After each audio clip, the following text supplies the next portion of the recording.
Reka dushime Imana muri uyu mugoroba ko ibanye natwe.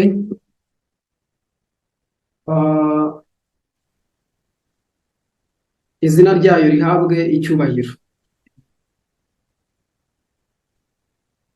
Tunejejwe na bino bihe byiza Uwiteka duhaye kugira ngo tubashe kongera kwisubiramo, kugira ngo tubashe kongera kureba neza aho ibihe bigeze, twongere turebe neza, twongere turebe aho ibihe bigeze, twongere turebe uko twiteguye Yesu Kristo. Mu by'ukuri Uwiteka Imana azadufasha cyane muri rino vugurura. Dutangiye icyumweru cy'ivugurura, kandi impamvu Uwiteka aba yishimiye ko igihe cy'ivugurura kibaho aba ari ukugira ngo nyine abantu bavugururwe. Nizo mpamvu dusaba ko buri muntu wese yaba maso kugira ngo Uwiteka azabane nawe abashe kugira ivugurura mu bugingo bwe.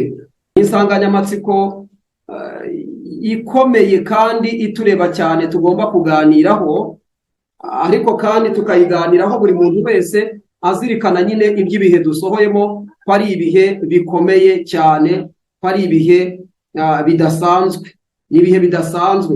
Rero insanganyamatsiko tuzaganiraho muri kino cyumweru iravuga ngo igihe dusatiriwe n'umuraba. Igihe dusatiriwe n'umuraba, kandi icyigisho cya mbere tugiye kwiga muri uyu mugoroba kiravuga ngo abigishwa mbere gato y'umuraba. Abigishwa mbere gato y'umuraba. Nagira ngo rero tubanze twicishe bugufi, hanyuma dusenge Imana. Buri muntu wese uko Imana imushoboza apfukame, ariko umuntu aho Imana mu buryo bumushobokera. Nanone kadusenge Imana. Data mwiza uri mu ijuru, umubyeyi wacu dukunda, turagushimye cyane kuko uri Imana nziza, izina ryawe rihabwe icyubahiro. Tugushimiye ko watugiriye neza mu minsi yo kubaho kwacu. Tugushimiye ko wakomeje kudufasha, kandi tugushimiye Mwami ko witaye ku bugingo bwacu mu buryo bukomeye. Icyubahiro kibi cyawe. Turagusabye Mwami muri uyu mwanya kugira ngo wize imitima yacu. Tuje imbere yawe kugira ngo twigishwe nawe. Tuje kwigira ku birenge byawe. Turashaka ko imitima yacu Mwami uyicisha bugufi kugira ngo icyubahiro kibi cyawe. Turashaka yuko Mwami udukorera ibitangaza mu bugingo. Turashaka ububyutse, turashaka imvura y'umuhindo, turashaka n'imvura y'itumba. Turagira ngo udukorere ibikomeye cyane muri bino bihe biheruka. Urakoze Mwami kuko twumvise. Weze imitima yacu kandi udufashe mu ijambo ryawe. Utugirire neza kuko uri mwiza. Tukwambaje twizeye mu izina rya Yesu Kristo. Amen.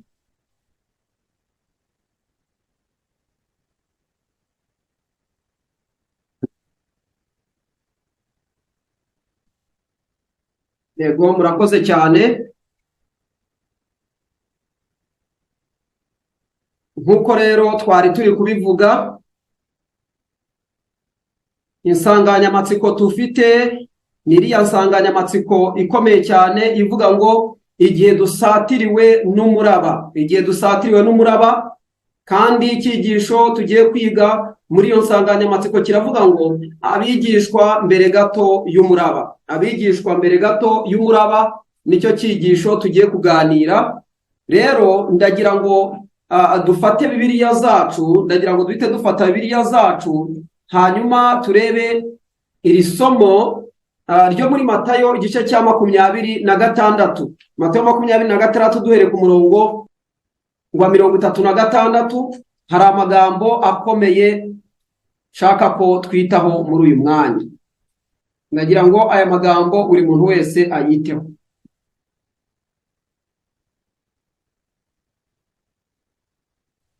Haranditse ngo Yesu, titiri hari avuga ngo Yesu asengana umubabaro i Getsemani. Ariya magambo wayabona nanone no muri Mariko 14:32 kugeza 42, ndetse no muri Luka igice cya 22:39 kugeza 4:6, na Yohana 18 guhera ku murongo wa mbere. Aya magambo aravuga ngo maze Yesu agerana nabo ahitwa i Getsemani, abwira abigishwa be ati, Yesu agerana nabo ahitwa i Getsemani,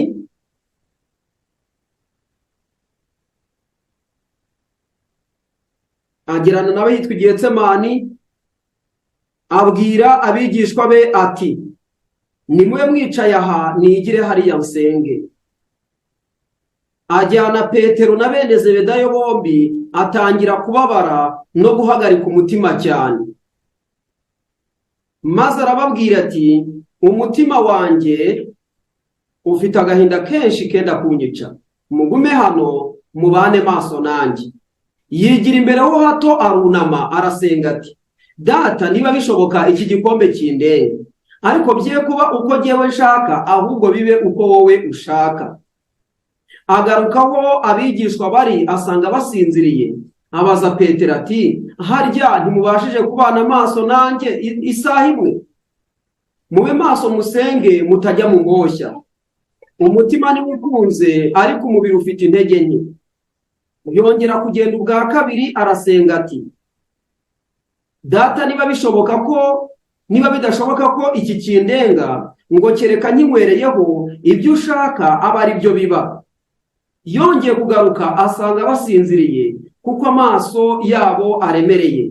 Arongera abasigaho aragenda, asenga ubwa gatatu, avuga amagambo amwe n'aya mbere. Yesu ashimwe cyane.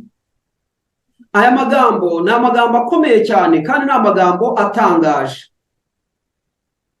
Yesu yari agiye kugera mu gihe cy'umubabaro, ndetse ikigaragara yari yakinjiyemo. Ntabwo wenda muri uyu munsi, ntabwo mfite gahunda yo kwinjira mu bijyanye n'umubabaro. Ahari mu byigisho bizakurikiraho, ibyo bintu wenda bishobora kuzagenda bigarukwaho cyangwa se bivugwaho.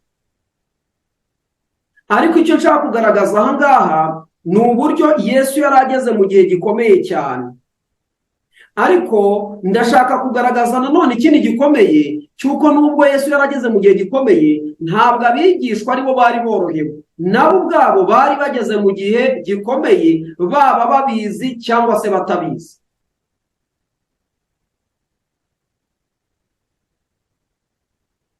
Niba mwitegereje neza, muraza kureba muraza gusanga uburyo handitsemo uburyo Yesu yasengaga.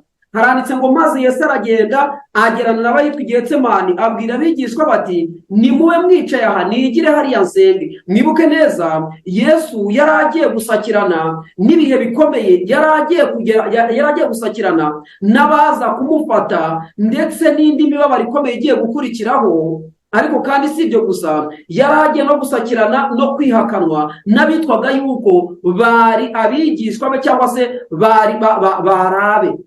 Uhere nko kuri ba Petero ndetse n'izindi ntumwa zamuhanye, biraza kugaragara ko yari agiye kugera ahakomeye, aho yaba ijuru risa naho rimwihoreye, yaba ab'isi aribo bamuhagurukiye, ndetse n'abo babanaga mu buzima bwabo bwa buri munsi, abigisha ijambo ry'Imana, nabo bagenje gute, n'abariko bibamereye.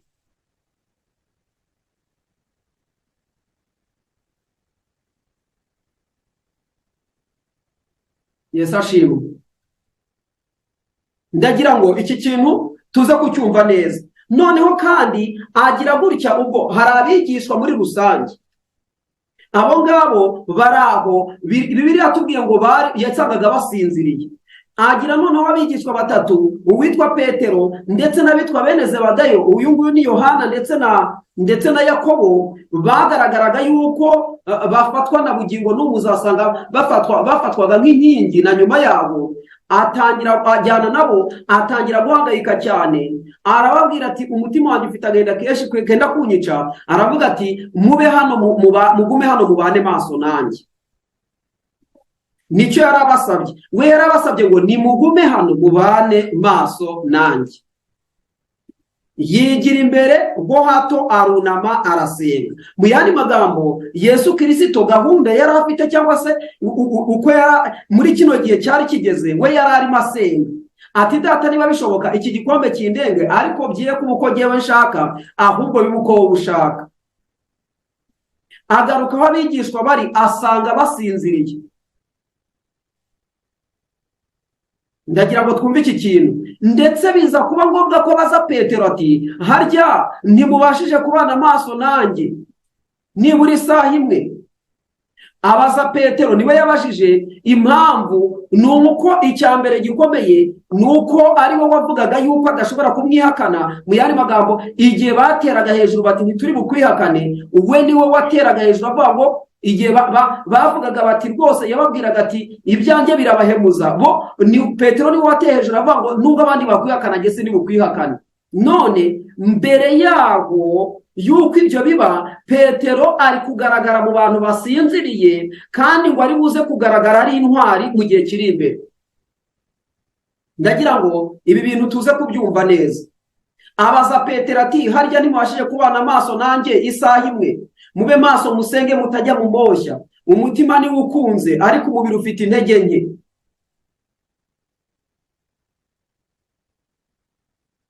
Yongera kugenda ubwa kabiri arasenga ati data, niba bidashoboka ko iki kindenga, ngo kereka nkinywereyeho, ibyo ushaka aba ari byo biba.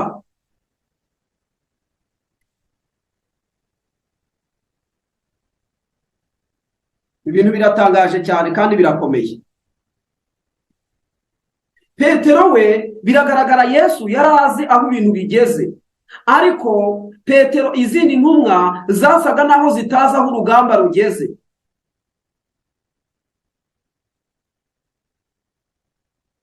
Agaruka aho abigishwa bari asanga basinzira, abaza Petero ati harya ntubashije kubana amaso ntimubashije kubana amaso nanjye nibura isaha imwe? Mube maso musenge mutajya mu moshya. Umutima ni ukunze ariko umubiri ufite intege nke. Yongera kugenda ubwa kabiri arasenga ati data, niba bitashoboka ko iki kindenga, ngo kereka nkinywereyeho, ibyo ushaka aba ari byo biba. Yongeye kugaruka asanga barasinziriye kuko amaso yabo aremereye. Arongera arabasiga aragenda asenga ubwa gatatu, avuga amagambo amwe n'aya mbere. Ibintu birakomeye cyane. Murongo wa 45 ngo maze agaruka aho abigishwa bari arababwira ati nimusinzire noneho muruhuke, dore igihe kirenda gusohora, umwana w'umuntu agambanirwe mu maboko y'abanyabyaha. Nimubyuke tugende, dore ungenzi ari hafi. Hariya hari titire nyine bafata Yesu akibivuga, Yuda umwe muri abo 12 azana n'igitero kinini gifite inkota n'ishyimbo giturutse ku batambyi bakuru n'abakuru b'ubwo bwoko. Ariko umugambanira yari yabahaye ikimenyetso ati uwo ndi busome niwe muri bufate. Uwo mwanya yegera Yesu aramubwira ati nta mahoro mwigisha. Aramusomagura. Yesu aramubwira ati mugenzi wanjye, kora ikikuzanye. Maze baraza basumira Yesu baramufata. Umwe muri bo bari bari kumwe na Yesu arambura ukuboko, akura inkota ye, ayikubita umugaragu w'umutambyi mukuru, amuca ugutwi. Maze Yesu aramubwira ati subiza inkota ye mu rwubati, kuko abatwara inkota bose bazicwa n'inkota. Mbese wibwira yuko ntabasha gusaba data akohereza abamarayika nonaha basaga legiyoni 12? Ariko rero bibaye bityo ibyanditswe byasohora bite? Kandi ariko bikwiriye kuba. Uwo mwanya Yesu abaza igitero ati harya mugurujwe no kumfata nk'uko muzira umwambuzi?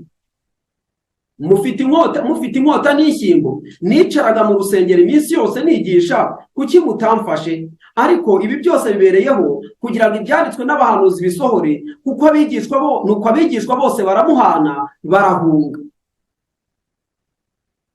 Uwiteka duhire cyane.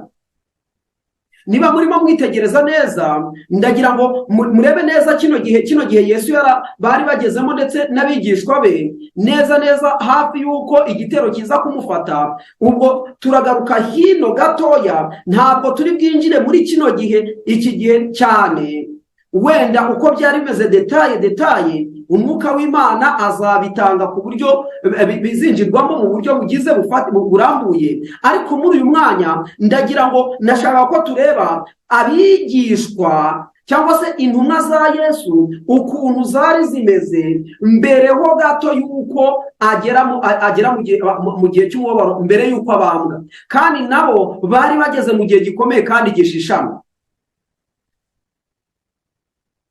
kandi aya mateka y'ibyabaye ku bigishwa ba Yesu ni amateka yabayeho yagiye yisubiramo inshuro nyinshi cyane. Donc mu gihe Imana isabye abantu gukanguka bagasinzira, mu gihe isabye abantu gusinzira cyangwa kuruhuka bakagerageza kugaragara nk'abakangutse bagakanguka, ugasanga ni ikinyuranyo cy'iby'Imana iri gusaba. Mu gihe Yesu Kristo yari agiye kugera mu bihe bikomeye ndetse n'intumwa zigiye kugera mu bihe bikomeye, byasabaga yuko zihakana umwami wazo, habaye ikintu gikomeye cyane donc habaye igihe bagombaga kwitegura, ndetse na Yesu abingingira kugira ngo babe maso, nibura iyo saha imwe nibayimara bazabasha kuba maso kandi bazabasha gukomera mu gihe cyari kuba gikomeye cyane. Rero uyu munsi tuvugana turi mu bihe bikomeye bigaragaza neza, wenda nk'uko tuzagenda tubibona, hari ibimenyetso bigaragaza ko tugize mu gihe tugiye kugera mu gihe cy'umuraba gikomeye cyane. Deja umuraba waratangiye, ariko mu minsi iri imbere hagiye kuza noneho umuraba w'inkundura nimero ya 2, kandi uwo muraba uzaba ukomeye cyane kurenza n'umuraba utambutse cyangwa se n'umuraba abantu bari barimo.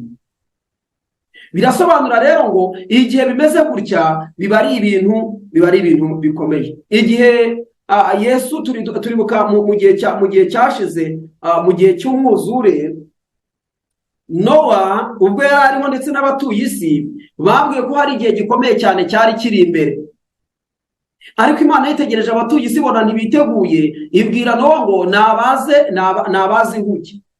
Nowa amara imyaka 120 arimo avuga ubutumwa, akora amavuna y'imyaka 120, habura umuntu n'umwe wihana mu bantu bo hanze. Ni ikintu kibabaje cyane. Bisoza yinjiye mu nkuge n'umuryango we, hanyuma yinjiranamo n'inyamaswa, ariko abitwa abantu bo biranga birananirana. Yarababwiye ati umva, nyabuna dore imvura izagwa, dore ibintu birakomeye, nimureke ibyaha byanyu, nimuze musange Uwiteka Imana abababarire. Abantu aho kugira ngo babyumve,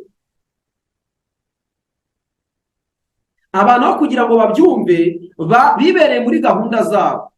Ibaze nawe kugira ngo amara imyaka 120 nyine ari kubwiriza, bisoza yinjiranye mu nkuge, utotari bari abantu 8, kandi nabo b'umuryango we gusa mu rugo. Ni ukuvuga ngo abandi bose ubutumwa barabukeresheje ku rwego rukomeye cyane. Ibyanditswe byera bitugaragariza ko mu mateka y'ikiremwa muntu ndetse no mu mateka y'imiburo Imana yagiye itanga, yagiye yakirwa na bake cyane, kandi abo bake cyane babaga bayakiriye nabo muri icyo gihe babaga barimo, babaga ari abantu bahinduwe abantu b'abasazi.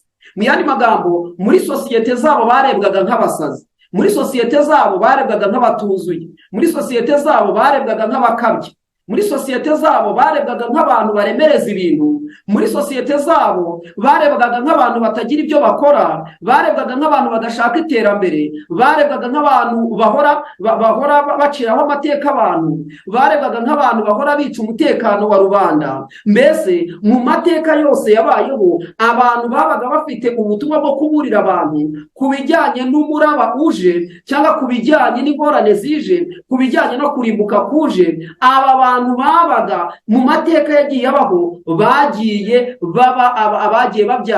bemera kugeramo, babaga ari bake cyane ku rwego rudasanzwe, babaga ari bake, ubundi byabaga ari iby'abitwa babandi. Nkunda isomo cyane kandi ndari bakundishije namwe, ndagira ngo mwibuke isomo riri muri Yesaya igice cya 35 umurongo wa 8. Nimuharambure, ni isomo batuye kandi rirabanezeza. Yesaya 35 umurongo wa 8 hari isomo rikomeye cyane, ngira ngo dusome mu izina rya Yesu Kristo.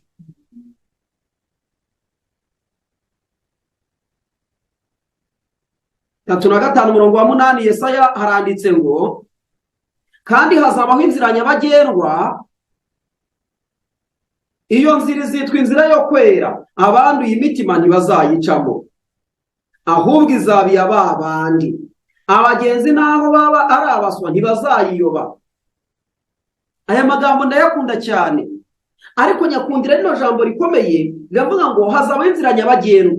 Iyo nzira izitwa inzira yo kwera. Abanduye mu mutima ntabwo bazayinyura. Abantu bafite amacenda mu mitima yabo, abantu bafite uburyarya mu mitima yabo, bizabagora ko ino nzira bayicamo.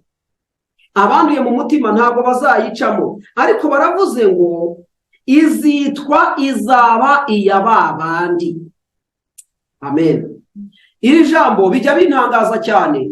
Iyo mbonye mu buzima busanzwe na bugingo n'ubu ibi bintu bigenda byisubiramo, ukumva wenda baravuze bati bariya ni babandi n'ubundi ni babandi. Mbese nukuvuga ngo abantu b'Imana bagendera mu mucyo w'Imana kuva kera kose kugeza na bugingo n'ubu bahora bitwa babandi. Ibi ni bya bindi ni bya babandi, ni babandi barara amajoro basenga, ni babandi bagira gutya na gutya. Nahoze ndeba mu Burundi ejo bundi abantu bashinjijwe ngo bimwe mu byo bashinjijwe wenda tuzabirebaho Imana nidufasha. Akarengane kari hose kandi kameze nabi. Bimwe mu byo basinjijwe ngo nuko ngo ni barara amajoro basenga, ngo bakora amateraniro ya nijoro, irimene de réunion nocturne. Icyo kikaba ari ikirego gikomeye cyane rwose umuntu w'umuyobozi w'idini ajyana muri leta gikomeye. Rero iyi nzira ngo izitwa inzira ya babandi.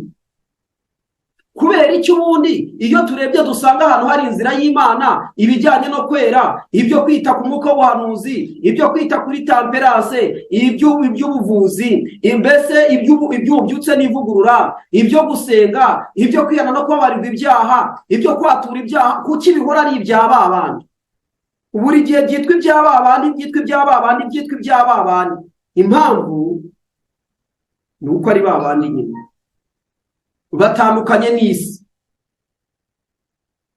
batandukanye n'ab'isi.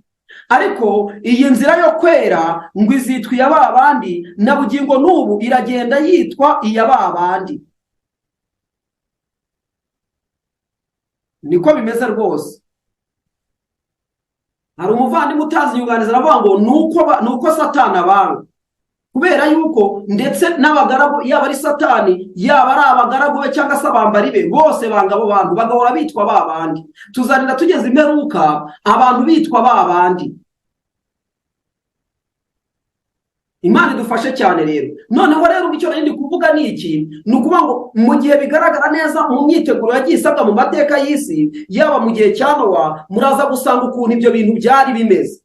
Nimugenda mukarinda mugera hariya mukagera i Sodomu ndetse na Gomora, iriya migi igiye kurimbuka, ngira ngo mubasha kubyibuka neza. I Sodomu umuntu bita Aburahamu yarahasabiye aringinga, abanza kuvuga ati ibyo aribyo byose abakristo abantu 50 bubaha Imana ntabwo bahabura. Marayika aravuga ati nuhababona jewe rwose ntabwo mparimbura.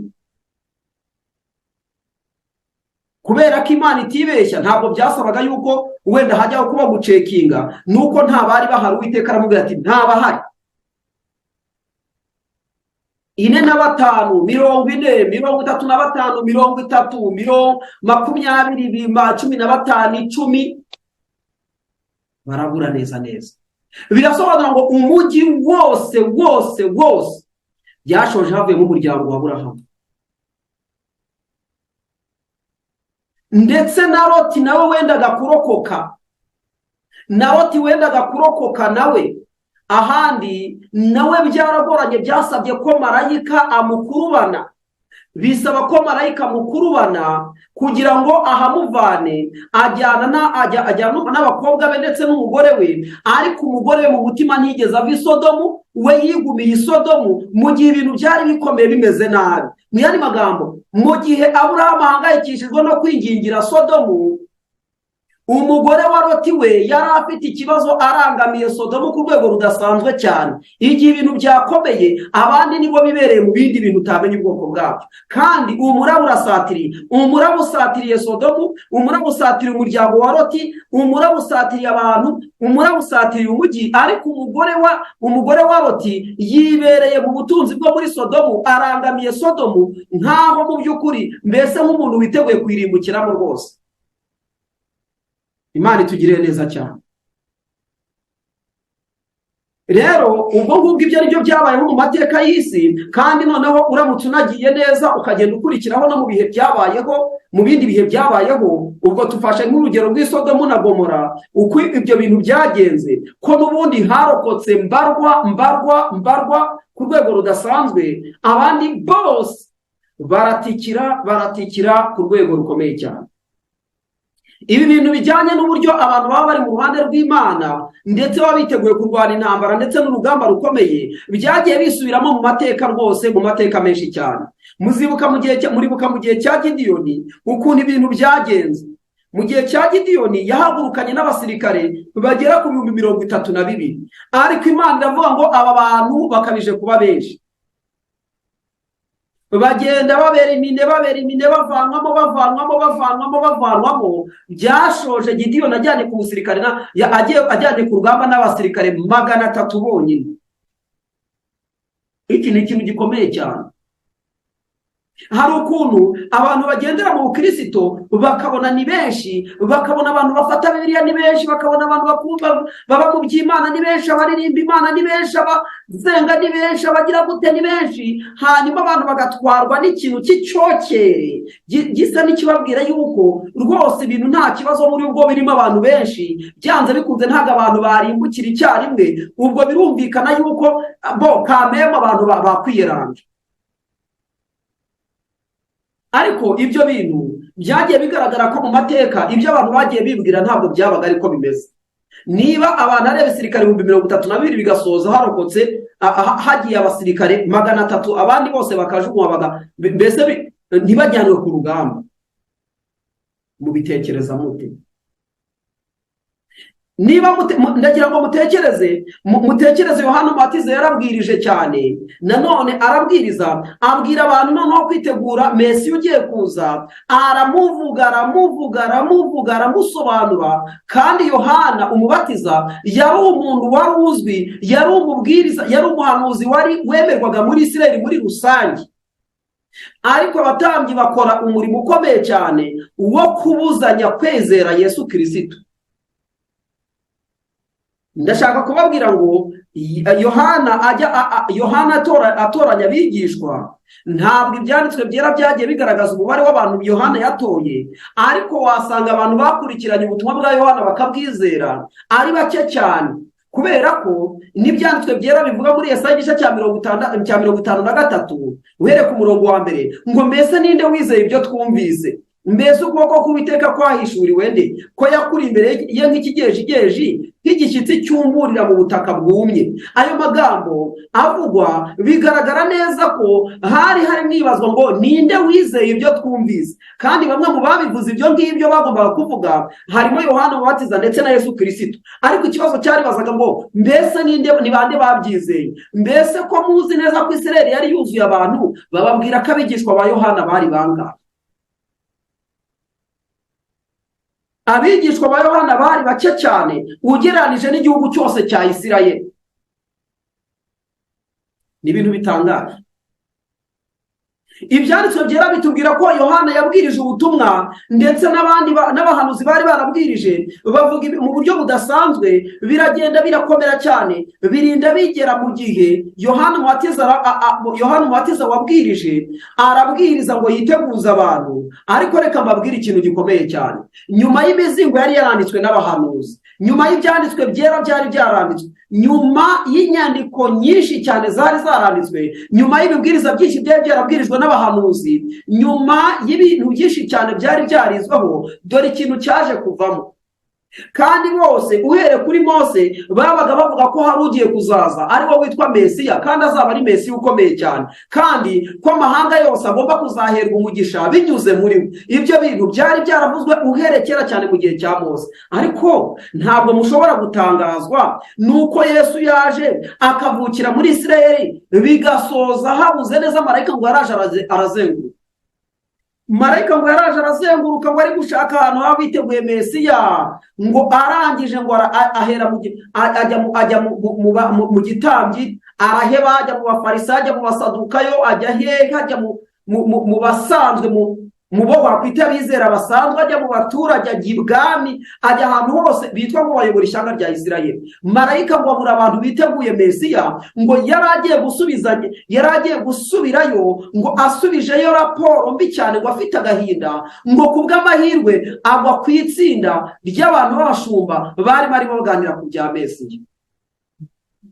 Ndashaka kubabwira ngo agatima kasubiye impembe, yumvise agatima gasubiye mu gitereko, abonye itsinda ry'abashumba gusa bakeya, ba bandi bisuzugurwa bari biteguye Mesiya, bari kuganira bavuga bati ese Mesiya azaturuka hehe, bati cyazaduha tukamubona, barimo baganira ari nijoro, ariko igihugu cyose cyasanzwe kititeguye Mesiya.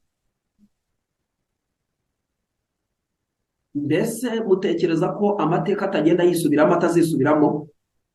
Ko ntekereza ko abantu batekereza ko ubwinshi bw'abantu aribwo buzatuma abantu bajya mu ijuru? Ko ntekereza ko abantu bagira ngo ubwinshi bw'abantu basengera mu nsengero nyinshi tubona aribwo bizatuma abantu bajya mu ijuru? Ko mbona abantu batekereza ko ubwinshi bw'amasengesho asengwa n'abantu ndetse n'induru no kubyina no kugira gute n'indirimbo zikaririmbwa n'ibitaramo na jegeri n'ibindi byinshi cyane, ko mbona abantu batekereza ko aribyo bizatuma abantu bajya mu ijuru? Ndashaka kubabwira ikintu gikomeye cyane.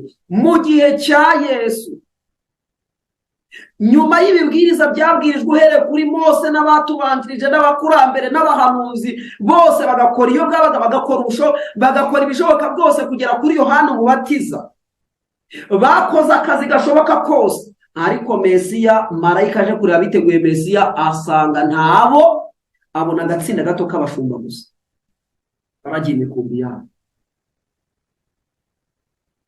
Yesu ashimwe. Uwiteka dufashe cyane. Ndasaba ngo Uwiteka adufashe cyane.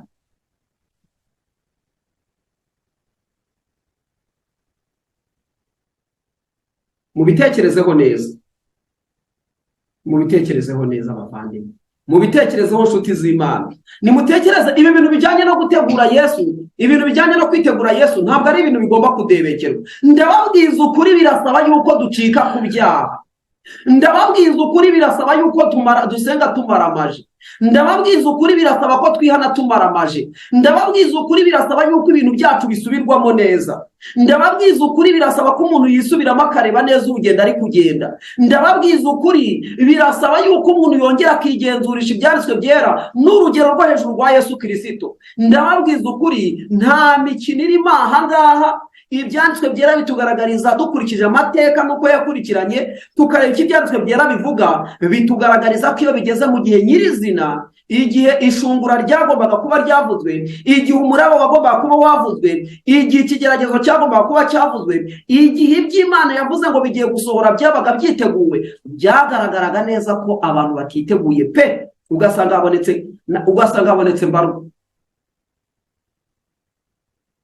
Yewe nta na kimwe cy'igihumbi kigeze kiboneka mu bihe byose byabaga by'imiraba byabaga bikurikiyeho, abantu baratakaraga ku rwego rudasanzwe.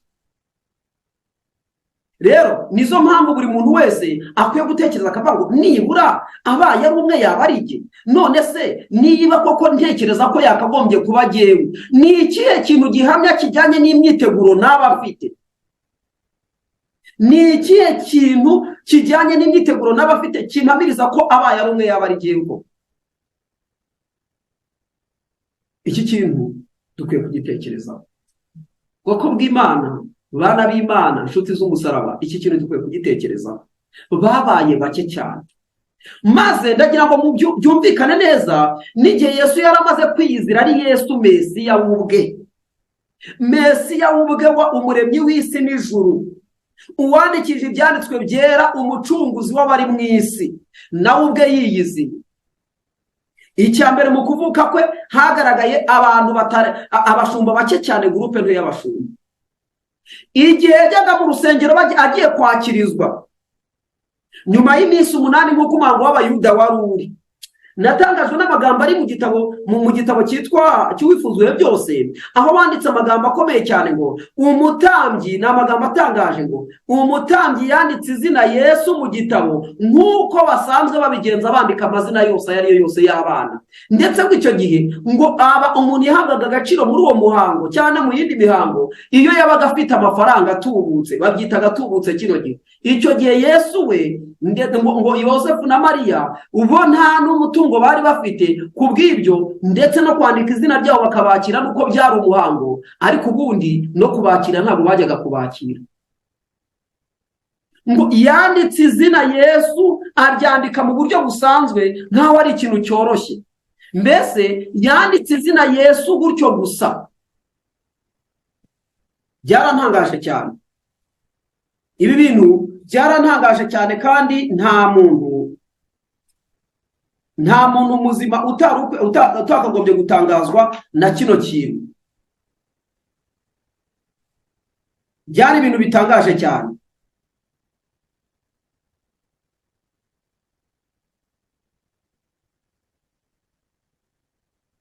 Byarantangaje. Noneho bamaze kumwandika, natangazwa nuko ngo Yesu byagaragaye ko hari umuntu wari witeguye. Abantu babiri bari aho ngaho, umuntu bitaga Simiyoni ndetse n'umukecuru bitaga Ana. Aba bantu ngo nibo bari biteguye, ariko bari babayeho iyihe mibereho? Bari babayeho iyihe mibereho? Ibyanditswe byera bitugaragariza ko ngo bari abantu bahoraga mu masengesho mu mibereho yabo, kandi ngo bahoraga bategereje ihumure rya Isirayeli. Bahoraga babyitayeho babisengera, kugeza igihe mu masengesho umuntu bita Simiyoni we ngo yari yarahawe isezerano n'Imana, aribana ari aho ngaho yuko atazapfa atabonye Mesiya w'Umwami Imana. Iryo sezerano ryicaranye abatambyi, abafarisayo, abarewi, abanditsi, abakoresha n'abandi bantu batandukanye bari aho ngaho, ababaga mu mizingo bayibamo, ariko ntawe urakagira isezerano rikomeye cyane rijyanye na Mesiya. Ntawe urakamenya ibyabaye. Abantu bibereye muri gahunda zabo, ibintu byarakomeye cyane. Ariko umuntu bita Simiyoni we ngo yabaga ku mavi we na Ana, ngo bahoraga bari imbere y'Imana basenga, ngo bahoraga basenga ubudasiba bategereje ihumure ry'Abisirayeli. Bari bazi ibyo barimo. Abangaba nibo basanzwe biteguye. Noneho ngo Simiyoni areba ibyo umutambyi akoze, ahari wenda ntiyafashe ngo ngiye kubihinyuza cyangwa ngiye kugira gute, ariko we yikoreye ibye, afata umwana mu ntoki, arangije aravuga ngo Mwami Imana, ahasigaye nushaka urasezera umugaragu wawe, kubera ko mbonye agakiza ka Isirayeli. Mbonye ugomba gucungura Isirayeli, ndamwiboneye. Wari waransezeraniye yuko ntazapfa, ntamubonye, none ndamwiboneye. Urakoze cyane, ndamubonye. Ahita avuga ubuhanuzi bukomeye, aravuga ati uyu nguyu ashyiriweho kuba ikimenyetso kigirwa impaka, kandi nawe wa mugore we inkota izagucubita mu mutima. Ubwo buhanuzi arabutanga. Ndashaka kubabwira ko umuntu wakiriye, ndashaka kubabwira ko mu buryo bwemewe n'Imana, mu buryo bugaragara bwemewe n'Imana mu ijuru, ntabwo Yesu yigeze yakirwa na bariya batambyi. Ntabwo yigeze yakirwa na bariya batambyi. Yesu yakiriwe na Simiyoni. Umuhango wemewe n'Imana wakozwe na Simiyoni. Imana ihabwa icyubahiro. Ndashaka kugira ngo rero buri muntu wese atekereze kuri bino bintu. Ni ibintu bitangaje kandi ni ibintu bikomeye, kugira ngo abantu babe barabwiwe ibyo bintu, babibwirwe, ariko birinde bigera ku munota wa nyuma abantu batagenje gute, abantu batabizi. Ndashaka kubabwira ngo ni ikintu gikomeye cyane. Amagambo nayo ndi kubabwira hano mu bifuzwe byose ndagira ngo tuyasome.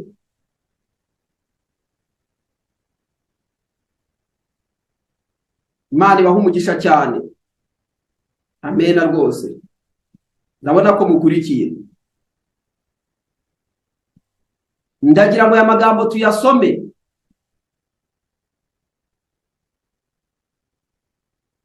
Hano ni ku ipaje muri iki gitabo cy'ubifuzwe byose, kigisohotse vuba ngira ngo ni version ya 2018 mu byaho.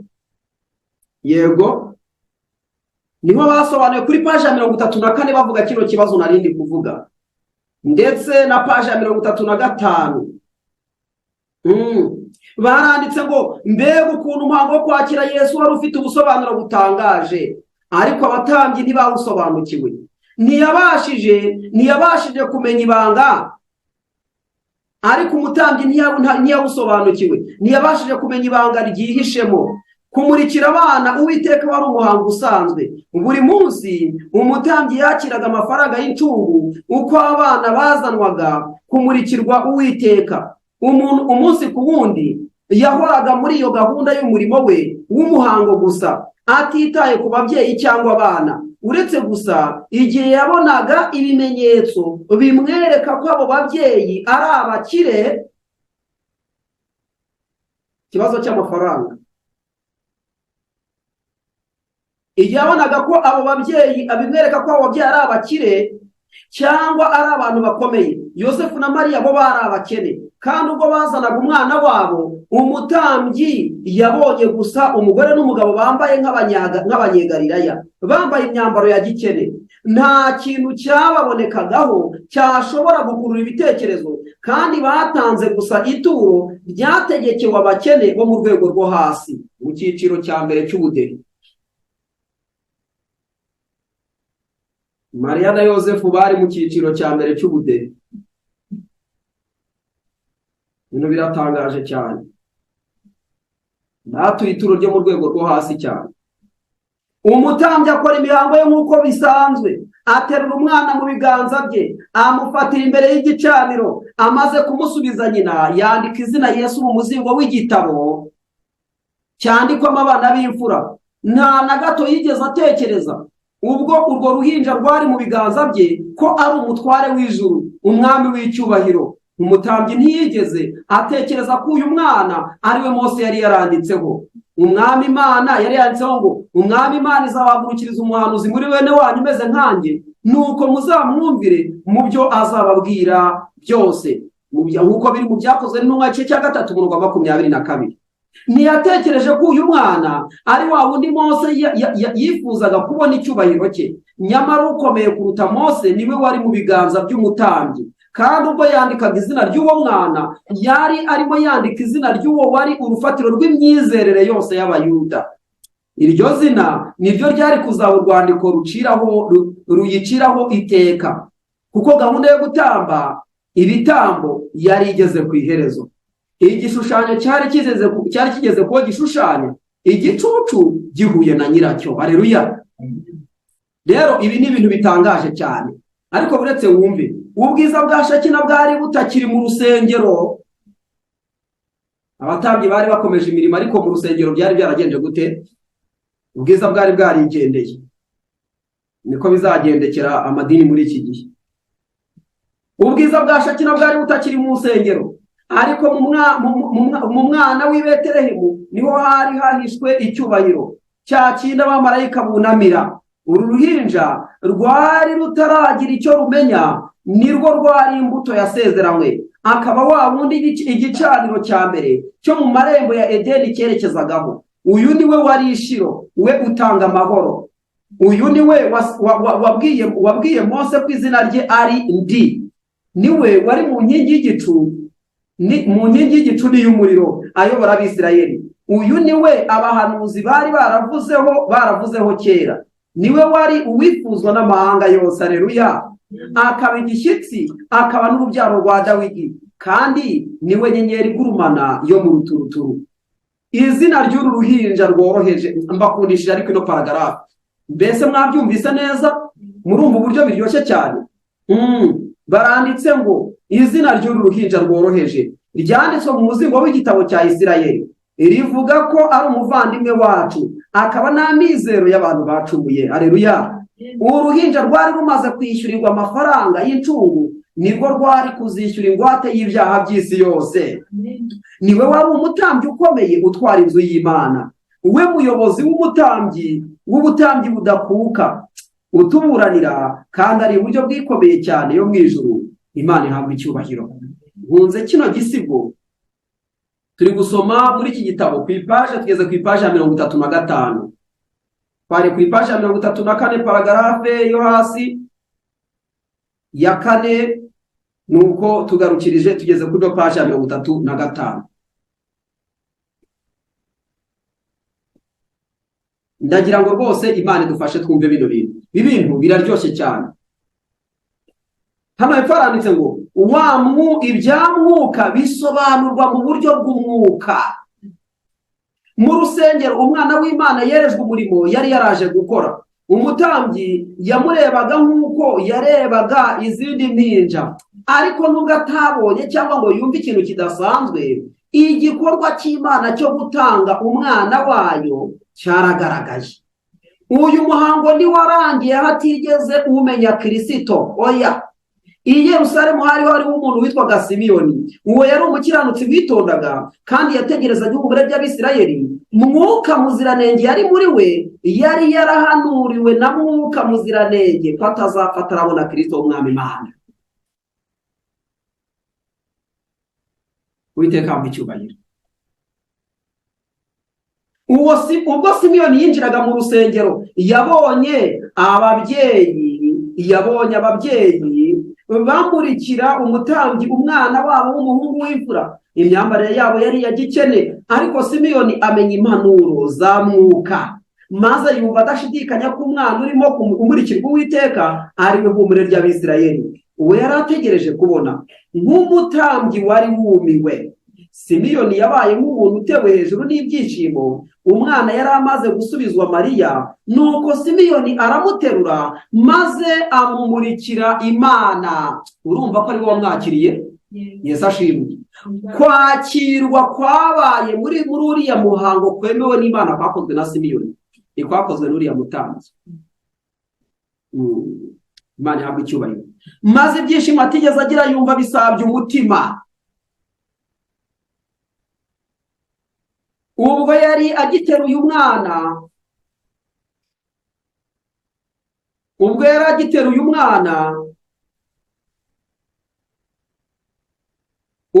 agiteruye umukiza wari ukiri uruhinja amwereka ijuru, yaravuze ati, Mwami, none urasezera umugaragu wawe amahoro nk'uko wabivuze, kuko amaso yanjye abonye agakiza kawe, ko witeguriye mu maso y'abantu bose kuba umucyo uvira amahanga no kuba ubwiza bw'ubwoko bwawe bw'Abisirayeli. Umwuka w'ubuhanuzi yari muri uyu muntu w'Imana. Aleluya. Ndashaka kubabwira ko umwuka w'ubuhanuzi ntabwo yatangiye mu gihe cya Ellen White gusa, ntabwo yatangiranye n'itoro ry'Abadiventiste umunsi wa karindwi gusa. Oya, abantu bafite umwuka w'Imana, bafite umwuka w'ubuhanuzi bariho mbere, babayeho. Nicyo cyatumaga n'ubundi bayoborwa n'Imana, bakamenya n'ibyenda kuba, bakamenya n'ibiriho, bakamenya no kugenzura ibintu, kubera yuko babaga bafite umwuka w'ubuhanuzi muriho. Umwuka w'ubuhanuzi yari muri uyu muntu w'Imana, kandi ubwo Yosefu na Mariya bari bahagaze aho bagitangajwe n'ayo magambo ye, yahise abasabira umugisha, abwira Mariya ati, dore yashyiriweho kugira ngo benshi mu Bisirayeli bagwe, benshi babyuke, abe n'ikimenyetso kigirwa impaka, kandi nawe inkota izagucumita mu mutima, kugira ngo ibitekerezo by'imitima ya benshi bishyirwe ku mugaragaro. Ana nawe umuhanuzikazi arinjira, mazanye amagambo ya Simiyoni yerekeye Kristo. Ubwo Simiyoni yavugaga, mu maso ha Ana huzuye icyubahiro huzuye umucyo w'icyubahiro cy'Imana, maze asuka ishimwe ryari ryuzuye umutima, kuko yemerewe kubona Kristo w'Umwami. Aleluya. Byiza cyane, biraryoshye. Aba basengaga bicishije bugufi, ntibaruhiye ubusa biga ubuhanuzi. Imana idufashe. Abantu basengaga Imana bicishije bugufi kandi babishyizemo imbaraga, ntabwo baruhiye ubusa biga ubuhanuzi. Birasobanura ngo hari abantu baziga ubuhanuzi ntibaruhire ubusa, kubera ko bazaba ari abantu basenga bicishije bugufi, b'abanyamasengesho batuje kandi bari imbere y'Imana, bahora bigenzura. Aba bantu bizabagiraho ingaruka nziza. Ariko hari n'abandi bazigira ubuhanuzi bakabwigira ubusa, imizingo bakayibobina, ariko bigasoza ntacyo bibamariye, kubera yuko batari maso, badakurikiye umwana w'intama wajya hose. Yesu ashimwe.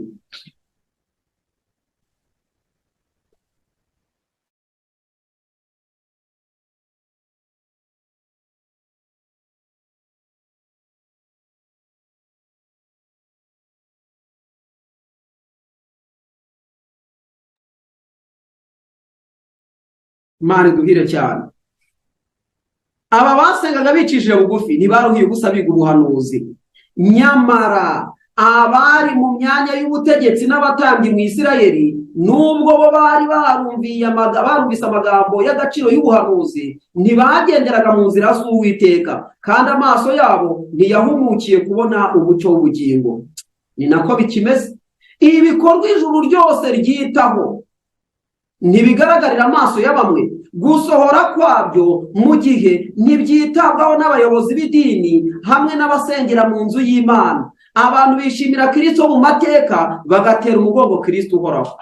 Amagambo arababaje cyane. Amagambo Kristo yavuze ahamagarira abantu kwitanga, baba bari mu bukene no mu mibabaro bifuza kuvamo, cyangwa abaharanira gukiranuka, kubasaba guca mu nzira y'ubukene, imibabaro no gushinyagurirwa, ntibitabwaho muri iki gihe nk'uko atitabwagaho no mu myaka 1800 ishize, cyangwa se 2000 ishize. Ndagira ngo mbabwire ngo iby'Imana irangamiye n'iby'Imana yifuza akenshi bitambuka abatambyi batabibonye, abigisha mu by'Iyobokamana batabibonye, abafarisayo batabibonye, abameze gute batabibonye, bibonwa na babandi baba ku mavi basenga, bakamenya buri kintu cyose icyo Imana ishaka kuvuga, bakamenya ibimenyetso by'ibihe. Abo ngabo nta nubwo hano baranditse ngo ntibanahabwa agaciro nabo n'abitwa abakomeye bo mu gihe cyabo, nta nubwo bahabwa agaciro n'abitwa ko basobanukiye iby'Iyobokamana bo mu gihe cyabo. Niko bikimeze na bugingo n'ubu. Abantu bishimira kumva Kristo mu mateka, ariko Kristo mu bugingo, Kristo uhindura umutima, Kristo ucisha abantu bugufi, uwo Kristo ntabwo baba biteguye kumwumvira. Rero Imana idufashe cyane. Ndagira ngo basabe bene data, mu gihe bigaragara ko dutegereje turi imbere, turi mu gihe tugiye kwinjira mu gihe cy'uburabukaze, biradusaba kuba maso ku rwego rudasanzwe. Abigishwa ba Kristo bagize uburangare, ariko ntabwo ari bo gusa. Abatambyi bagize uburangare, abafarisayo bagize uburangare, abasadukayo bagize uburangare, abantu batandukanye bagize uburangare. Mu isi habaye uburangare mu mateka yagiye ahita, kugeza igihe ibihe by'imiraba byagiye bibaho, ibibazo bikaza, igihe cy'ishungura kikagera abantu batiteguye bakajugunywa hanze, kandi bari abantu bashyize imbaraga mu bintu by'Imana. Imana idushoboze rwose. Imana idushoboze rwose. Ikindi nashaka kubabwira cyabaye ku bigishwa ba Kristo mu gihe nabo bari biteguye umuraba. Ubwo tumaze kuvuga abantu batandukanye, batandukanye ukuntu byagiye bigenda mu mateka. Ngira ngo twabonye abantu batandukanye, haba kwa Loti, haba mu gihe cya Nowa, haba mu gihe nyine cy'Isodomu, Igomora, nyine aho ngaho tugera mu gihe cya ba Gideyoni amashungu uko yagiye agenda, turakomeza turaza tugera mu gihe cya Yohana, tugeze mu gihe cya Yesu. Dusanga neza yuko ibyo bintu niko byabaga bimeze. Imyiteguro yabaga mbese ari hafi ya ntayo mu isi yose. Kandi ikibazo, habaga hariho abantu bazi ngo biteguye neza, ngo ibintu bari kubikurikiranira hafi, ngo barimo barabireba, ngo barimo barabigenzura, ngo bize ubuhanuzi, ngo basomye mu mizingo. Ugasanga abantu bari mu mizingo barayivuga, barayitondobekanya. Ariko reka mubwire, kugira ngo abe ari ku birenge bya Yesu, aciye bugufi, yumva icyo Uwiteka amubwira, ahindura buri kintu cyose. Imana imubwira ngo reka iki akakireka, kora iki akagikora, mbese akabasha kuba afite mwuka w'ubuhanuzi muri we. Simiyoni ngo ikintu cyamufashije we na Ana ni uko bari bafite mwuka w'ubuhanuzi mu bugingo bwabo. Mu gihe rero iby'ijuru ryishimira biciye ku bantu, abo bantu bameze batyo basigara bari kumwe n'Imana.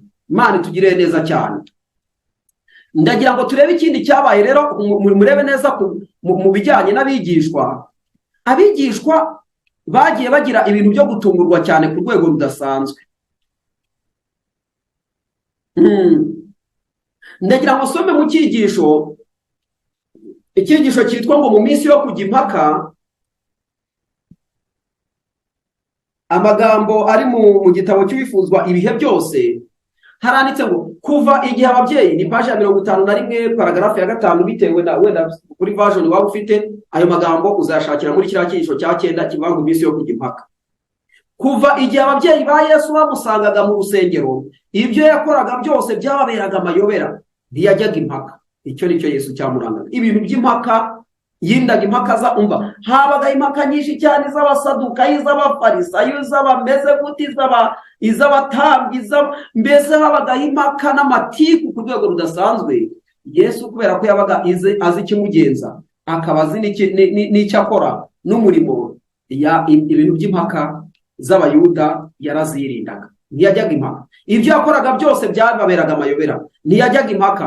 Ariko ibyo yakoraga byose byari icyigisho gihoraho. Yasaga n'uwatoranijwe, yagiraga ibihe by'umunezero iyo yabaga yiherereye wenyine.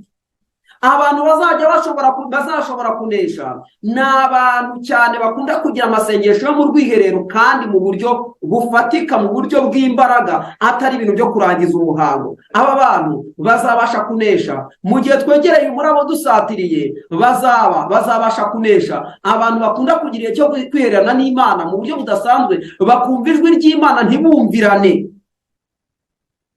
kandi ntibahinyura ibihanuro.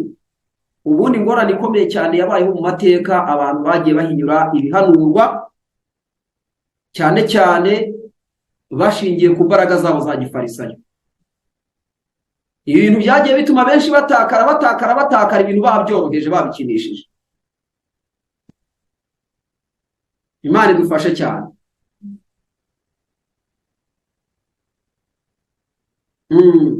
Yego rero ngo yasaga n'uwatoranijwe, yagiraga ibihe by'umunezero iyo yabaga yiherereye wenyine ari kumwe n'ibyaremwe hamwe n'Imana. Uko yabonaga amahirwe, yashyiraga ku ruhande imirimo ye, akajya mu busitani agasabana n'Imana mu bibaya bitoshye, agashyira, Imana idufashe cyane.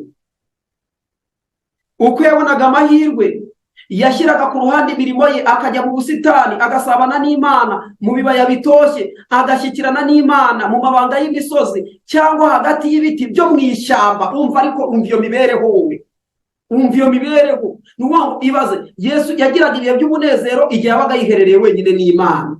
Yesu ashimwe. Rero ibyo bintu byari ibintu bikomeye cyane. Kabiri, uko abonye amahirwe, agashyira imirimo ye ku ruhande, akajya mu busitani, akajya gusabana n'Imana mu bibaya bitoshye cyangwa hagati y'ibiti byo mu mashyamba, akajya no mu ishyamba, akajya gusenga, agasabana n'Imana. Ibi bintu ni ibintu biryoshye, kandi umuntu, reka mubwire, umutima ubana n'Imana muri ubu buryo ntabwo wagwa mu mutego wa gifarisayo. Umutima ubana n'Imana muri ubu buryo, iyo bigeze Uwiteka aravuga ngo ngiyi niyo nzira bari unyuramo, iyi wiyicamo ca muri iyi wiyicamo ca muri iyi. Iyo bitabaye ibyo, umuntu abakanyuguti gusa, aba umunyamagambo gusa, aba umunyabihamya gusa, ariko bitagira mwuka w'Imana, kandi bisoza atakaye. Ntamenye igihe yagenderewemo. Iyo Uwiteka mugendereye, ntabwo amenya ko yagenderewe, ahubwo ahera mu bindi biri aho ngaho, biri iyo ngiyo, akibagira, ntamenye icyo Uwiteka muhamagarira. Iyo Yesu uko byagendaga, ndabasabira bene data kugira ngo iki kintu mukiteho cyane. Yagiraga ibihe by'umunezero iyo yabaga yiherereye wenyine, ari kumwe n'ibyaremwe hamwe n'Imana. Uko yabonaga amahirwe, yashyiraga ku ruhande imirimo ye, akajya mu busitani agasabana n'Imana mu bibaya bitoshye, agashyikirana n'Imana mu mabanga y'imisozi. Ni bangahe muri mwebwe baheruka ku musozi? Ni bangahe baheruka mu busitani bagiye gusabana n'Imana ari bonyine, ari wenyine? Ninde uheruka mu cyumba agasenga ari wenyine? Ninde uheruka mu gashyamba agasenga ari wenyine? Ninde uheruka mu busitani akajya muri jaride agasenga ari wenyine, asaba Imana ngo imurondore, imukize? Aba bantu bameze batyo nibo bazamenya ibintu aho bigeze. Abandi bazajya babireba gutyo gusa, nibirangiza bitambuke, bayoberwe uko ibintu byagenze, kugeza igihe umuntu atakara, ariko yatakara ntamenye ko yatakaye. None se abafarisayo bari bafite inyandiko nkeya? Imana idufashe rwose. Imana ibahe umugisha, n'abari kugenda batanga atanga inyunganizi. Imana ibaha umugisha, ni ukuri rwose. Imana idukomeze, Imana idufashe. Murakoze. Imana ibaha umugisha rwose, ni ukuri rwose. Hepfo haranditse ngo amasaha ya mu gitondo akenshi yamusangaga aho yakundaga kwiherera asabana n'Imana, agashakashaka mu byanditswe cyangwa asenga. Iyo yavaga muri uyu mwiherero yagarukaga mu rugo agasubira mu mirimo ye ya nanone, akajya no gutanga urugero rwo gukoresha imbaraga atinuba. Iki kintu icyaduha Yesu, akaduha umutima ari muri Kristo Yesu. Icyaduha tugatunga umutima ari muri Kristo Yesu, nibwo buryo dushobora kunesha bwonyine. Yesu yarahugutse, yarazi ibyo arimo. Amagambo nanone ari mu gitabo, muri icyo gitabo Uwifuzwe byose, paji 112, paragarafu ya 2. Yesu yarazi ko bazakora ibishoboka byose ngo bacemo ibice abigishwa be n'aba Yohana. Yarazi ko inkubi y'umuyaga wari uriho wirundanya ngo utembane ubuhanuzi bukomeye bwigeze guhabwa isi. Ibyo byose yarabizi. Yarazi ko hagiye kuza inkubi y'umuyaga, yarazi ko hagiye kuza ishuheri, yarazi yuko hagiye kuza ibigomba gutembana ukuri, yarazi ko ibintu hagiye kuza ibigomba gutembanya abanyakuri. Ibyo Yesu yarabizi. Rero ibyo byatumaga yifata uko yifataga, akanaburira abantu. Mbese twebwe turabizi ko umuraba wegereje. Mbese abigishwa ba kino gihe bazi ko umuraba wegereje. Mbese ko umwami wacu azi ko umuraba wegereje. Twebwe turabizi. Hano haranditse ngo yarazi ko inkubi y'umuyaga wari uriho wirundanya ngo utembane ubuhanuzi bukomeye bwigeze buhabwa isi. Yirinda icyatuma habaho kutumvikana no kwicamo ibice, ahagarika imirimo ye mu ibanga, maze ajya i Galilaya. Natwe rero nubwo twaba mu kuri, dukwiriye kugerageza kwirinda icyo ari cyo cyose cyatuma habaho impaka no kutumvikana. Dukwiye kugira umutima ari muri Kristo Yesu. Aya magambo arakomeye cyane. Ndagira ngo mbabwire ngo ibyitwa impaka, kutumvikana, gushwamarara, gushwana, hahandi ugira ngo abantu wenda ntibigeze banakira Kristo, hahandi ushobora kureba abantu ukibaza niba barigeze bamenya n'ubutumwa bwiza, hahandi ushobora kureba abantu ukibaza niba mu by'ukuri n'Imana ibabamo, hahandi ushobora kumenya niba ukibaza niba abantu barigeze bamenya n'ibyanditswe byera, hahandi ushobora kureba ugasanga abantu bafite amahane ku rwego rwo hejuru kandi ari abantu b'Imana. Ibi bintu ndashaka kugira ngo tubyiteho cyane. Yirindiga icyatuma habaho kutumvikana no kwicamo ibice, ahagarika imirimo ye mu ibanga, maze ajya i Galilaya. Natwe rero aya magambo ndayagutuye, Imana igumugisha cyane. Natwe rero nubwo twaba turi mu kuri, dukwiriye kugerageza kwirinda icyo ari cyo cyose cyatuma haba impaka no kutumvikana, kuko iyo ibyo bivutse bivamo gutakaza ubugingo bwa bamwe. Icyampa abana b'Imana ibintu bakabyumva. Mu gihe abigishwa ba Kristo baranzwe n'impaka cyane mu buryo budasanzwe, mu gihe Yesu Kristo yaragiye kugera mu gihe cy'umubabaro, nawe umuraba ugiye kwisukaho, inshuro nyinshi babaga bibereye mu mpaka mu gihe ibibazo byabaga byavutse. Ibibazo byaravukaga, abandi bakajya mu mpaka, kandi mu by'ukuri umuraba basatiriye. Hepfo haraze ngo igihe cyose habonetse ikibasha kuvamo gucikamo ibice, dukwiye gukurikiza urugero rwa Yesu na Yohana Umubatiza. Imana itugirire neza. Paji 112, paragarafu ya 2, ayo magambo arahanditse. Hepfo handitse amagambo avuga ngo, paji 112, paragarafu ya 3, ngo Yohana yari yarahamagariwe kuyobora nk'uhagararira abantu kwivugurura. Kubera iyo mpamvu abigishwa be bari mu kaga ko kumuhanga amaso, bumva ko kujya mbere k'umurimo ari we guhagazeho, bakibagirwa ko mu by'ukuri we ari igikoresho gusa Imana yakoresheje. Ariko umurimo wa Yohana ntabwo wari uhagije ngo ushyireho urufatiro rw'itorero rya Kristo. Igihe yari kubasoje inshingano ye, hari undi murimo wagombaga gukorwa, uwo ubuhamya bwe butabashaga kuzuza. Abigishwa be ntibari babizi. Ubwo babonaga Kristo aje gukomeza uwo murimo, bagira ishyari kandi ntibanyurwa. Yesu ashimwe. Ndagira ngo mbabwire ngo natwe ababwiriza butumwa bwiza, natwe abagabura iby'Imana, turi abantu kimwe n'abandi, turi abantu kimwe nawe, turi abantu kimwe natwe, turi abantu. Birasobanura ngo ntabwo ari twe twenda kurangiza umurimo twenyine, twebwe umurimo wacu warangira Imana igatoranya n'abandi.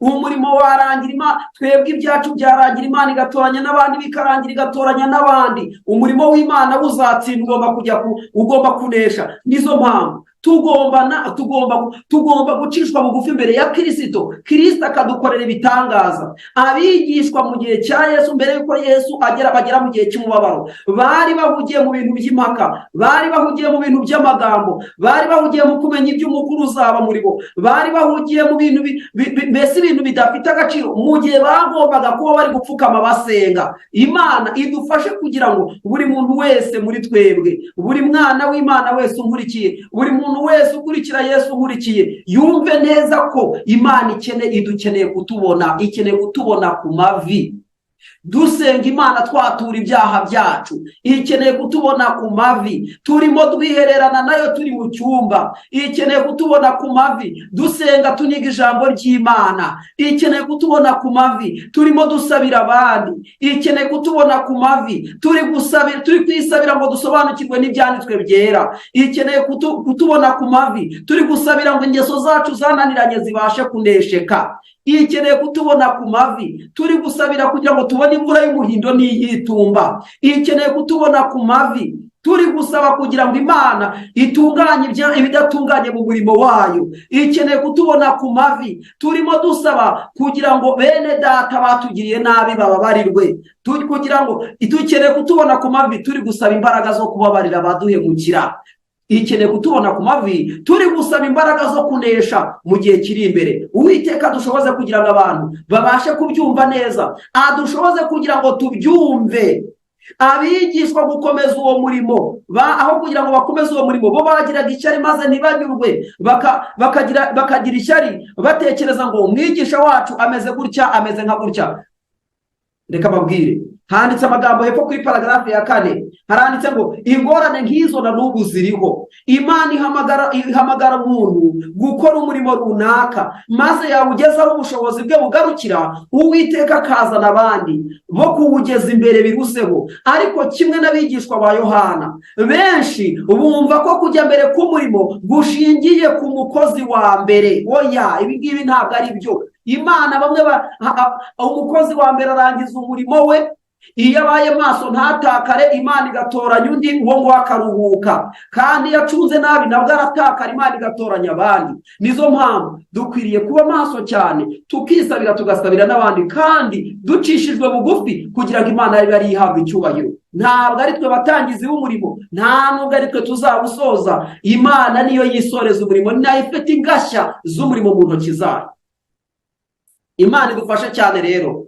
Ngo ariko kimwe n'abigishwa ba Yohana, abenshi bumva ko kujya mbere k'umurimo gushingiye ku mukozi wa mbere. Uwo muntu akaba ari we uhangwa amaso, aho kuyahanga imbaraga mvajuru, ishyari rikazamo, maze umurimo w'Imana ukangizwa. Maze uwo uhawe icyubahiro kitamukwiriye agashyirwa mu kigeragezo cyo kwiyemera.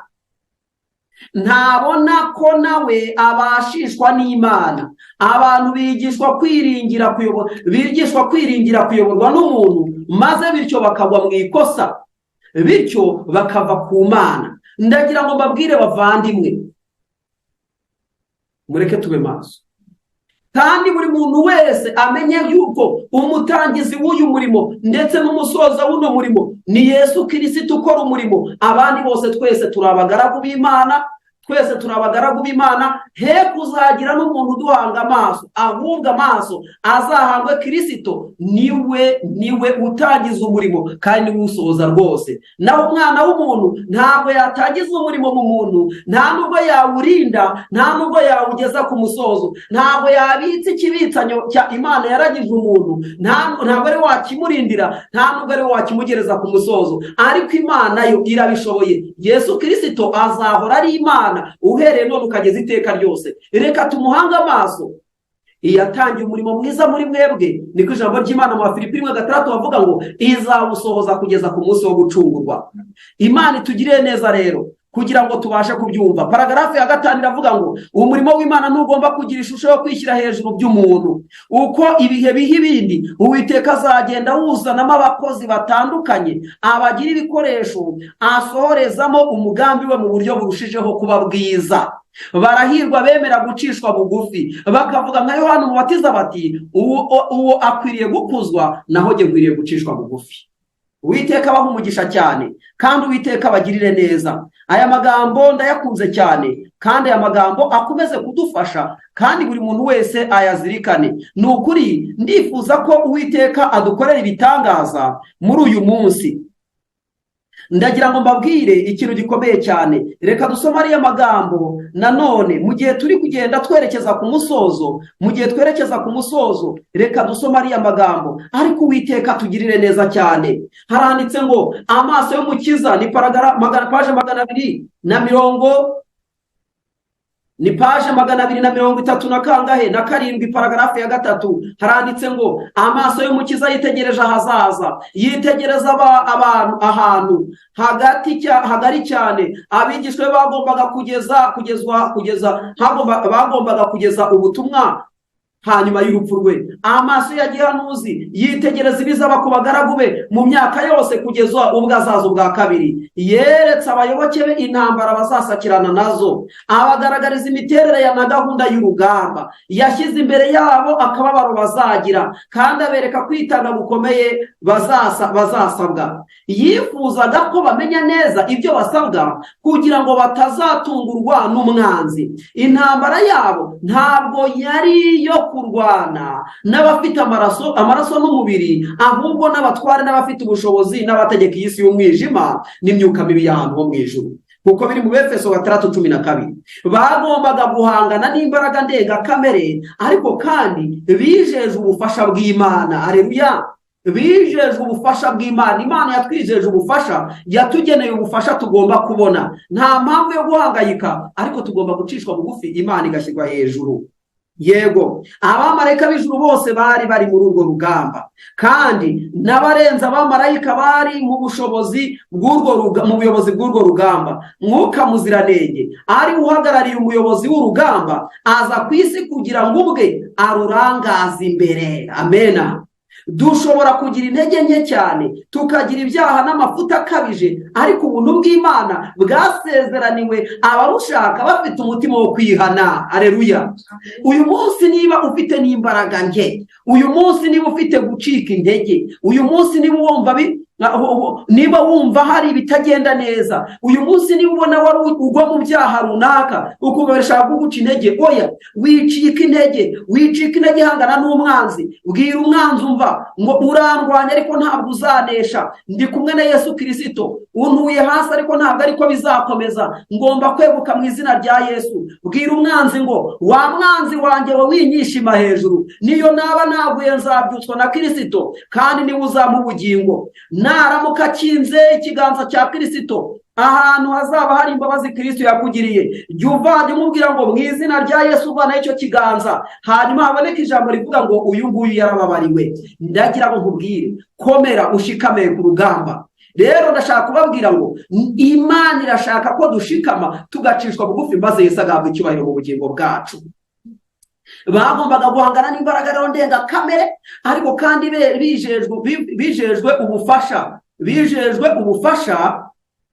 bw'Imana. Abamarayika b'ijuru bose bari muri urwo rugamba, kandi n'abarenza abamarayika bari mu buyobozi bw'urwo rugamba. Mwuka Muziranenge ari uhagarariye ubuyobozi bw'urugamba, aza ku isi kugira ngo wubwe arurangaze imbere. Dushobora kugira intege nke cyane, aya magambo ndayabatuye, dushobora kugira intege nke cyane, tukagira ibyaha n'amafuta akabije, ariko ubuntu bw'Imana bwasezeraniwe ababushaka bafite umutima wo kwihana, bafite umutima wo kugenza gute?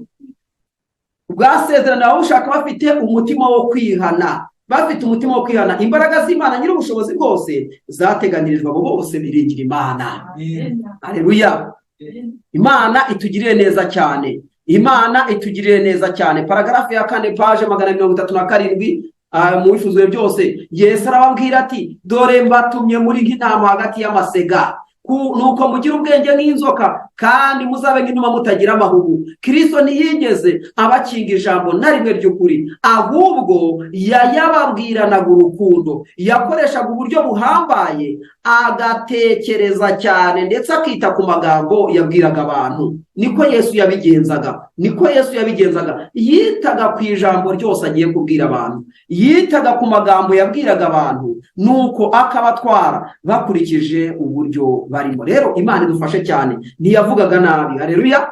Yesu ntabwo avuga nabi, ntabwo yavugaga nabi, ntabwo avuga nabi. Hari korali imwe yaririmbye ngo ntagira amatiku, ntagira n'iki, ntagira n'ishyari, ahubwo yakira umusanga wese.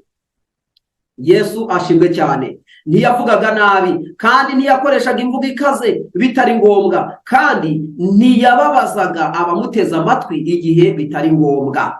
Ntiyahinyuraga intege nke za kimuntu. Oya, yarazi yuko abantu bari mu mubiri, bafite umubiri n'amaraso. Ndabugingo n'ubu arabizi, aratuzi twese abana be. Gusa dusaba kuba maso no guca bugufi cyane, tukemera kugirwa inama kandi tukemerwa gucyahwa nawe, tukemera kuyoborwa inzira ashaka ko tunyuramo. Gusa ubundi ibindi byose azadufasha. Yacyahaga yivuye inyuma uburyarya, kwizera guke, ibyaha, ariko ijwi rye ryabaga rifite agahinda n'igihe yacyahaga abakora ibibi. Yaririye Yerusalemu. Haleluya. Mbega Yesu ukuntu ari mwiza, mbega Yesu we, mbega Yesu mwiza we. Mbega yacyahaga yivuye inyuma uburyarya, kwizera guke, ibyaha, ariko ijwi rye ryabaga rifite agahinda n'igihe yacyahaga abakora ibibi. Yaririye Yerusalemu, umurwa yakundaga, umurwa wanze kumwakira kandi ari we nzira, ukuri n'ubugingo. Baramwanze kandi ari umukiza wabo, nyamara yabarebanaga impuhwe ndetse bakamutera agahinda gashenguye umutima we. Buri wese yari uw'agaciro kenshi mu maso ye. Nubwo yari afite icyubahiro cy'ijuru, yubahaga kandi agaha agaciro buri wese ugize umuryango w'Imana. Abantu bose yababonaga nk'ikiremwa cyacumuye kandi ko ari bo yaje gukiza. Imana iduha umugisha. Imana itugirire neza cyane kugira ngo ubwo twiga uyu Yesu uryoshye cyane, tumukurikize, tubane nawe, dukorane nawe. Munyemerere dusoma aya magambo ari ku ipaji 38 paragarafe ya mbere. Haranditse ngo abagaragu ba Kristo ntibakwiye kugendera ku byo umutima wabo wa kamere ubategeka. Bakeneye kugirana umushyikirano wihariye n'Imana, kugira ngo ubwo hazagira ubakoma mu nkokora intekerezo zabo zo kwikuza zitazakangurwa, maze bagasukiranya amagambo mabi adakwiriye. Ibi bintu bibaho cyane mu gihe habayeho icyitambika umuntu mu murimo cyangwa mu buzima busanzwe, ugasanga adondobekanije amagambo menshi, agasigara yibaza atari ko ibintu mvuze ni ibiki, ibintu mvuze ni ibiki. Ugasanga yashwanyaguye ibintu byinshi cyane, kandi ibi bintu ntabwo ariko bikwiriye. Yesu Kristo adufashe cyane, agenderera imitima yacu. Maze bagasukiranya amagambo mabi adakwiriye, adasa n'urume cyangwa imvura nziza ivomera ibihingwa byarabye. Amagambo rwose atavomera. Ngwerega ubundi nibyo Satani yifuza ko bakora, kuko ariyo mikorereye. Ikiyoka nicyo se w'umujinya. Umwuka wa Satani ugaragarira mu burakari no kurega bene data. Nyamara abagaragu b'Imana bakwiriye kuba abayihagarariye. Yifuza ko imikorere yabo irangwa gusa no gukoresha ifaranga rifite agaciro gakoreshwa n'ijuru. Haleluya. Ari ryo kuri gufite ikimenyetso cy'Imana n'ishusho yayo. Imana ishimwe cyane.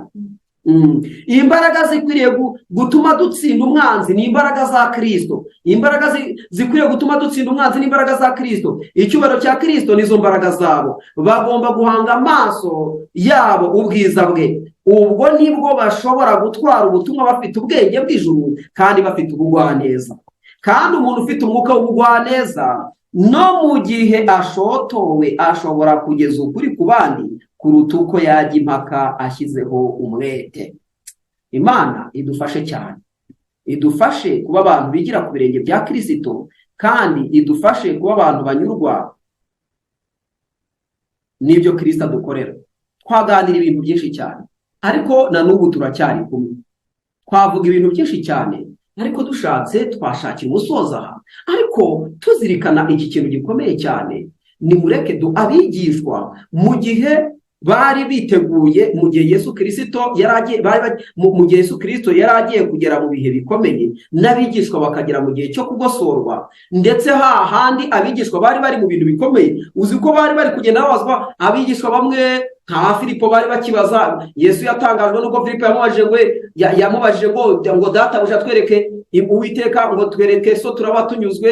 Ahubwo atari ko imbere wabone ntabwo urambona koko. Abandi nka ba Petero bari bakiri mu mpaka, ninde mukuru? Ba Yuda bari batangiye kujya kugambana hirya, bari gushaka amafaranga, bagiye mu batambyi no gusaba inzandiko kugira ngo babashe kubambisha umukiza wabo. Mbese abigishwa bari bajagaraye, ariko kugira ngo ubone baciye bugufi basenga. Ahubwo bamwe ubwiyemezi bwari burimo, abandi amashyari yari arimo, abandi bari kugambana, abandi bari gushaka ubutunzi, abandi bari gushaka ibyubahiro by'isi, abandi bari gutongana, abandi bari mu mpaka. Mbega ibintu abigishwa bari barimo mbere y'uko igihe kigeragezwa cyari kigiye kubageraho. Yesu arabinginga, arababwira ati nyabuna nimube maso musenge mutajya mu moshya. Arababwira ati nyabuna nimubane maso nanjye isaha imwe nibura. Ariko birangije biranga birabananira. Mbese bavandimwe, kandi ngira ngo murabizi uko byagenze. Petero wa wundi bavuga ngo ntacyo yango ntiyakwihakana umukiza, igihe barwanaga, igihe bateraga Yesu, yahise akuramo inkota agiye guca umutwe, bisoza aciye ugutwi. Natangajwe n'amagambo akomeye cyane, wenda Imana nibishoboza tuzayagarukaho. Amagambo akomeye cyane nasomye, aho bagaragaje ko ngo umuntu wamureze cyagiye igihe yari ari ku muriro, arimo yota umuriro, akavuga ngo uyu nawe yari kumwe nabo, ngo n'umwe muri bene wabo wa wundi Petero yari yatemye ugutwi.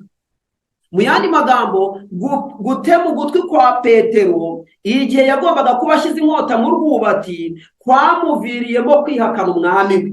Birasobanura ngo igihe ari igihe cyo gusubiza inkota mu rwubati, umuntu agatema amatwi, bisoza agambaniye umwami we. Igihe umuntu ahugiye mu bindi bintu akibagirwa umwiteguro, yewe bishobora no kuba byitwa ngo ni iby'Imana, ariko umwiteguro ukaba ari muke cyane, kubera ko guca bugufi ndetse no gushaka Imana no gutega amatwi ikivuga, ndetse no kwemera kugirwa inama n'Imana, ibyo bintu bikananirana, bigasoza umuntu atakaye. Reka Imana idufasha cyane kugira ngo mu gihe umugari uteye ubwoba udusatiriye, tubashe kuba maso, tuzabashe kunesha. Uwiteka Imana nadufasha, ejo mu masaha hagati ya saa 4 na saa 5 na saa 6, Imana ikadufasha, tuzareba ibimenyetso bikomeye cyane by'umugari udusatiriye. Ndasaba kugira ngo buri muntu wese abe maso, kandi Imana idushoboze kugira ngo ubwo umugari dusatiriye, bavandimwe, nimureke dushaka Imana, nimureke twishakira Imana, nimureke tureke kuvuga, nimureke tureke kujya mu bindi bintu bitadufitiye umumaro. Reka buri muntu wese ashaka Imana kandi arogoreza imbere ye, akurikira ntama w'Imana ukuraho ibyaha bye bari mwiza.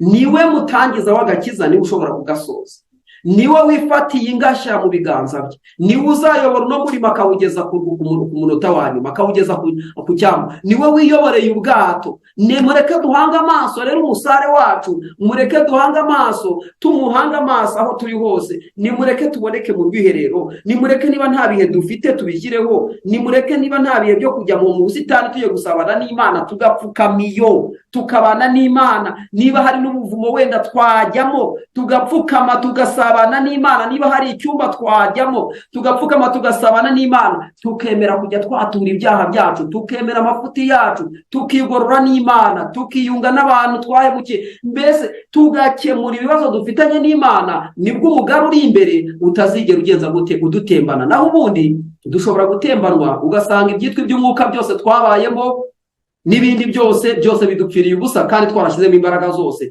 Ariko ubwiyemezi, ubwibone, kwikakaza, kudasenga, guhera mu magambo, guhera mu mpaka, guhera mu matiku, guhera mu mashyari n'ibindi nk'ibyo byose, ugasanga biragiye neza, bitumye dutambukwaho kandi twari turi ku murongo Imana itangiraho ibyayo.